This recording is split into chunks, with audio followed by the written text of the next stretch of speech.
May panibagong buwelta ang Office of the Vice President sa DSWD. Hindi raw totoo ang sinabi ni Secretary Rex Gatchalian na tinatanggap nila ang lahat ng nagre-request para sa ayuda.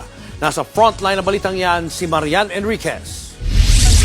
Inaccurate at misleading. Ganito inilarawan ng Office of the Vice President ang sinabi ni DSWD Secretary Rex Gatchalian na wala silang hinihindian sa mga inilalapit sa kanila ng Office of the Vice President para bigyan ng ayuda.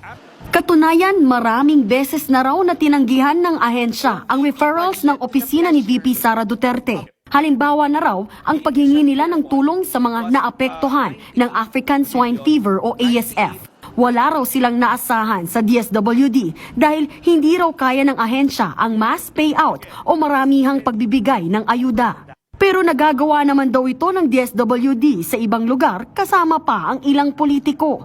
Wala rin daw malinaw na paliwanag ang DSWD kung bakit hindi nila mabigyan ng ayuda ang mga inilalapit sa kanila ng opisina ng bise. Noong Lunes, dinikdik ni na Senator Bongo at Senator Amy Marcos si Gatchalian sa umano'y pamumulitika ng ayuda. Dito itinanggi ng kalihim ang pangisnab nila sa mga request ng OVP. Hindi nagagamit ang DSWD sa kahit na anong politika.